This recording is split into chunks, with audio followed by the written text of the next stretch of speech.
métier, il ne fait pas chaud. Dans ma bibliothèque, la lumière est un peu trop forte. Dans ma bibliothèque, il y a une odeur bizarre, un peu comme chez mes grands-parents. Dans ma bibliothèque, c'est trop bas. Dans ma bibliothèque, il y a un coin enfant, avec des murs jaunes et verts. Dans ma bibliothèque, quand il fait chaud, on ouvre la fenêtre et j'entends les autres qui chantent. Dans ma bibliothèque, c'est très bien rangé. Dans ma bibliothèque, il y a toujours des livres qui traînent. Dans ma bibliothèque, je comprends jamais rien en classement. Dans ma bibliothèque, le vendredi, eh ben, on peut rester jusqu'à 21h. Dans ma bibliothèque, l'idéal, c'est d'arriver vers 9h, quand il n'y a personne à l'heure d'ouverture. Il y a vraiment personne et on a au moins 1 heure de tranquillité devant soi. Dans ma bibliothèque, j'adore rester très tard. Dans ma bibliothèque, des vies se croisent entre les rayons. Le bibliothécaire qui y travaille, c'est un curieux bonhomme. Il range les livres par taille et par couleur, il les caresse, il les sent, mais je ne l'ai jamais vu lire.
J'aime les livres.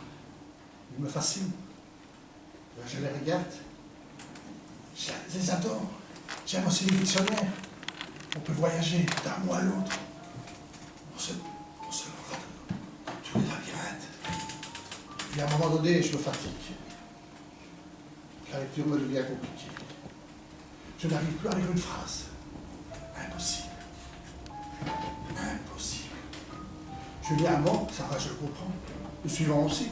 Et puis, je continue. Et je surligne comme ça jusqu'au point. J'ai beau vouloir rassembler les mots, pas moyen, ils partent en vrac.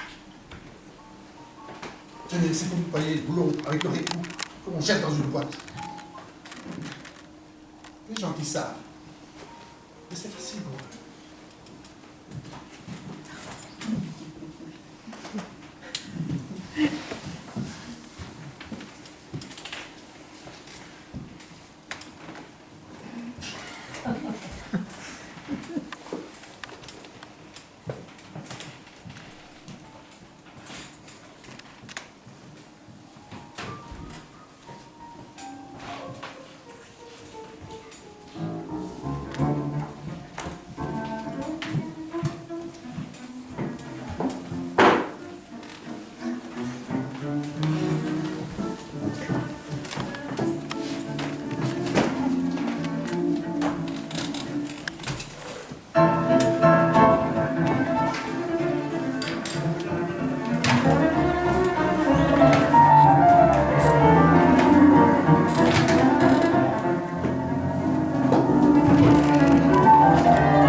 Elle avait l'air de chercher quelque chose et en même temps, elle semblait s'être trompée de porte.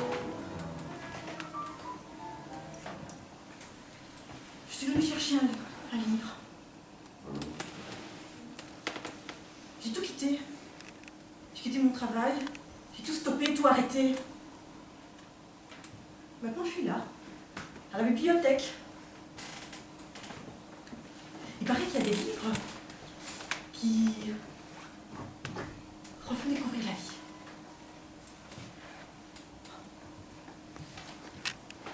On passe apprendre l'italien en 50 leçons. Madame Bovary, à la recherche du temps perdu. Comment se faire des amis? Je ne sais plus par où commencer. Auriez-vous un livre où l'amour finit bien? Auriez-vous un livre où Madame Bovary rencontre Lambrue? Auriez-vous un livre avec un espagnol qui dit « Mi amor, encore, encore ». Auriez-vous un livre avec un homme qui arrive dans la ville où il était né et que personne ne reconnaîtrait parce qu'il aurait changé de visage? Auriez-vous un livre avec une chaise à 2 pieds? Auriez-vous un livre sur l'histoire secrète du chat perché d'Alice au Pays des Merveilles? Auriez-vous un livre toqué? Auriez-vous un livre avec des gens blancs d'un côté et noirs de l'autre? Avec des personnages transparents qui passent derrière des portes opaques, qui les rendraient invisibles, et puis à la fin, on ne sait plus vraiment s'ils sont là ou pas.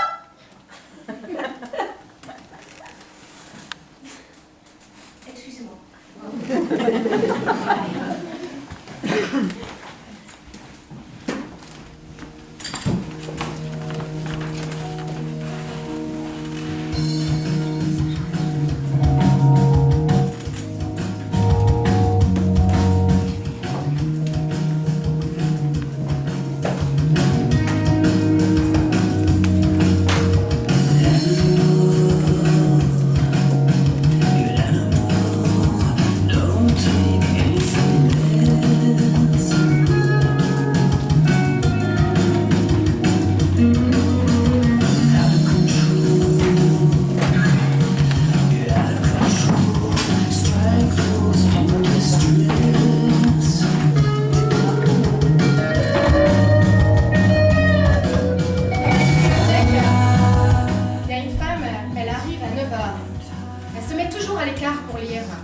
D'abord, elle prend un temps fou pour ranger tous les livres et les reclasser dans les rayons. Mais dès qu'elle se met à lire, on dirait qu'elle décolle.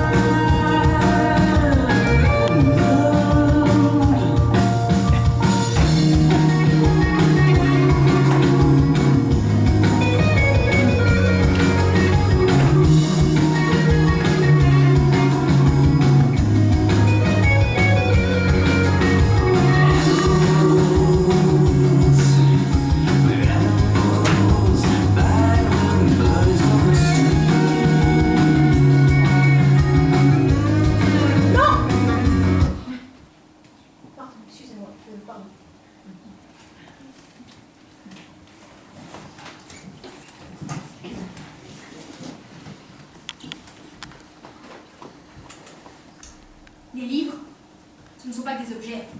Ils ont une âme. Et leur travail, c'est de nous rendre heureux, mais ils ne peuvent le faire que s'ils sont bien rangés.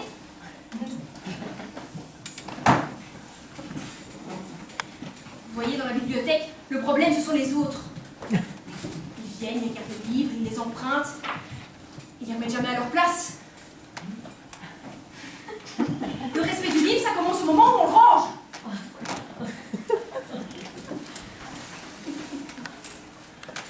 Moi, ce que je préfère, ce sont les romans d'amour. L'amour triomphe toujours à la fin. Et puis, il y a un ordre aussi dedans. Un début, une fin. Vous avez déjà vu un livre qui commençait par « Ils vécurent heureux et eurent beaucoup d'enfants » ? Non ? Tout cet ordre, c'est...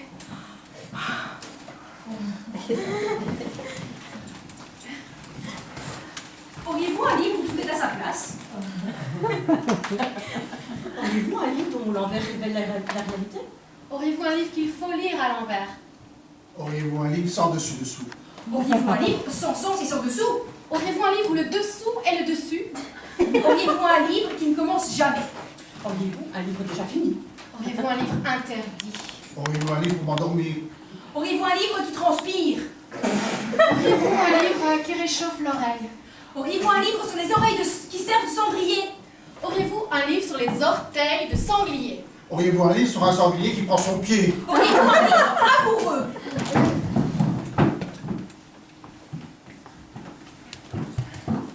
Auriez-vous un livre sur l'histoire d'amour impossible entre un crapaud et une grenouille? Auriez-vous un livre sur l'adoption des grenouilles homosexuelles par des sangliers? Auriez-vous un livre sur les grenouilles homosexuelles qui voudraient se marier?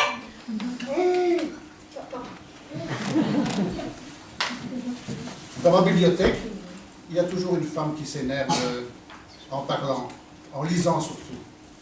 Et pour se calmer, elle se promène dans tous les rayonnages, en claquant des talons et en parlant dans ses dents.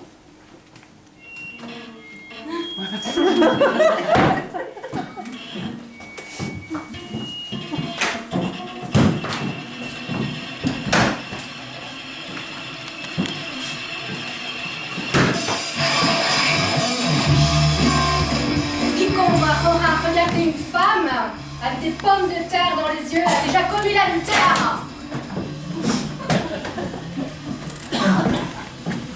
Il faut surtout pas oublier cette vérité. Le pouvoir est au bout du fusil. Alors, mangez très lentement, buvez beaucoup d'eau, soignez votre nez, soignez votre gorge, et vous n'aurez jamais le cancer.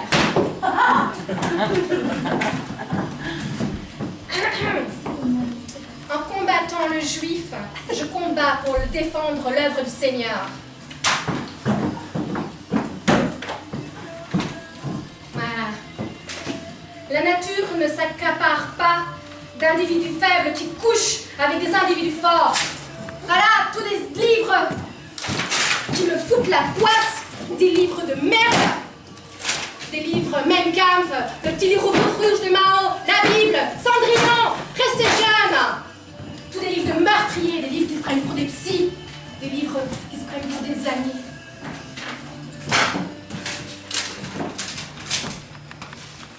À la bibliothèque, Vis, Simis, il y en a qui tuent pour un mot. Des miracles se produisent pour une phrase. Des illuminés flamboient.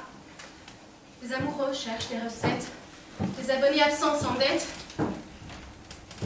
Et moi, j'ai tourné trop de pages. Mais j'ai tué personne. Pourtant, qui voudrait de moi comme livre de chevet? J'ai rien à raconter. J'ai pas lu le quart de tous ces livres. Je sais même plus qui je suis. Je sais même pas pourquoi je lis.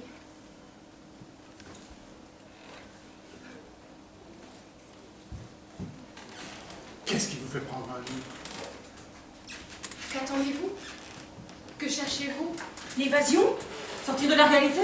Plutôt rentrer dans une nouvelle réalité? Est-ce que vous êtes déjà rentré dans un livre et qui vous paraissait plus réel que la réalité? Est-ce que ce que vous lisez vous transforme? Et si vous rentrez dans ce livre? Et que vous y restez coincé? C'est grave, docteur? Dans ce cas-là, vous y restez? Vous marchez dans la rue en lisant, vous sortez du métro avec un livre, vous y êtes plongé.